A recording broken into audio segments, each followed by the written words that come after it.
Libo-libong mga kabataan na ang nakapagtapos dito. Katulong ang libreng paaral na patuloy na ibinibigay ng gobyerno at ng mga taxpayer para sa mga estudyanteng gustong makapag-aral. Ang gobyerno ay naglatag ng programa kung saan may piling tao na karapat-dapat makapag-aral habang sila ay naghahanap buhay.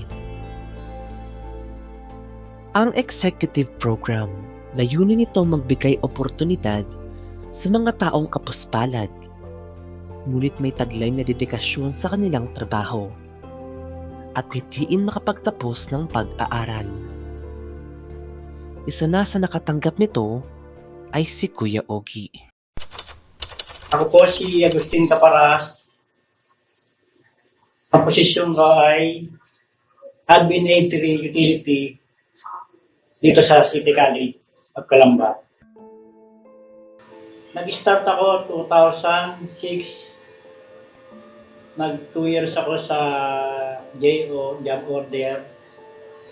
Tapos, sumunod na taon na yon ay dire-diretso na for permanent hanggang ngayon. Bilang Admin Aid 3 sa City College of Calamba, siya ay isang sikhay na tagapag-alaga ng kapaligiran. Sa bawat hakbang ng paglilinis, ipinapakita niya ang kanyang malasakit at dedikasyon sa bawat sulok ng paaralan.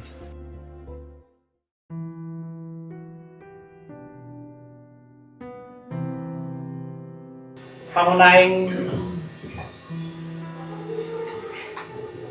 trabaho ay siyempre yung aming posisyon na maglinis ng mga area na kung anong ibibigay na posisyon dito, yung mga area na ibibigay, mga halimbawa, opisina. Pinakamatinding hamon siguro yung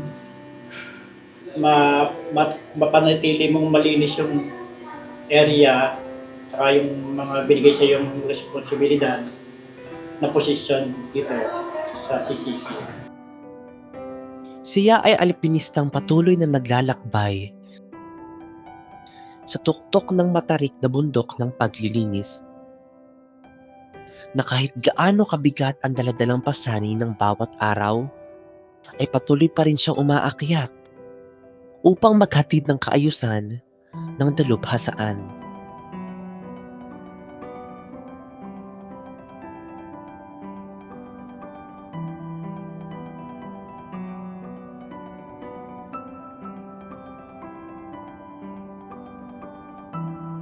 I-adjust ko yung trabaho ko, imbis na halimbawa ay 8 yung pasok ko, inaagahan ko mga 6. Kasi naman yung aming pag-aaral ay module, inaagahan ko yung pasok ko, inaagahan ko tapos yung trabaho, tapos saka yung sa pag-aaral. Ang pagkukusang sakripisyo ng oras sa bawat araw ay isang malaking hakbang tungo sa isang matagumpay na daan. Bagamat mabigat itong proseso sa una, ay may nag-aantay naman na gantimpalang dahilan ng abot tainga ng ngiti. Siyempre, matuwa ako sa sarili ko dahil isa ako sa nakasama sa programa ng gobyerno ng Calamba sa executive program dito sa CCC. Masaya dahil siyempre malaking magandang opportunity mag-aral ka ng college, lalo na dito sa CCC.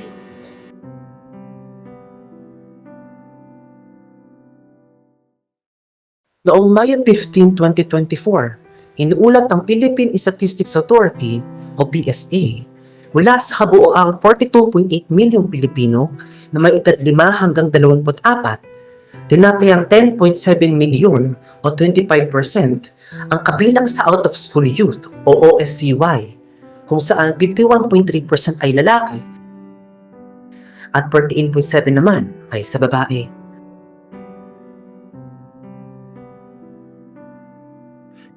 Hindi lahat nabibigyan ng pagkakataon makapag-aral. Kaya't ang libreng edukasyon ay isang yaman na dapat pahalagahan. Sa kabila ng pagiging isa sa mga executive, dugot pawis niyang pinagsisikapang makamit ang pangarap na magkaroon ng diploma. Siyempre, una yung makakuha ka rin ng diploma pag naka-college ka, nakatapos ka. Mapaganda rin yung pwesto, kumbaga, kung sakali mabago, nabigyan ng magandang opportunity na ibang trabaho.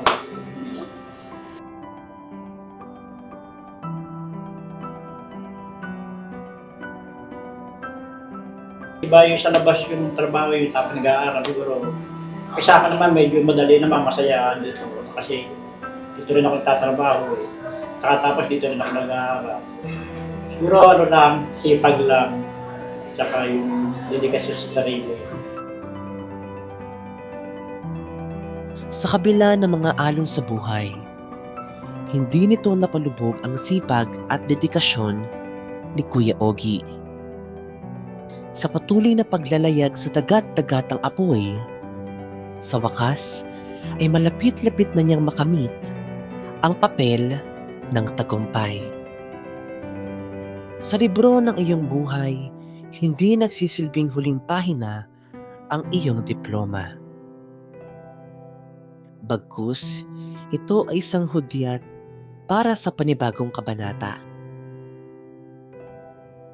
Hudyat para sa panibagong kwento, hudyat para sa panibagong pagsubok, at hudyat na hindi pa tapos ang pahina.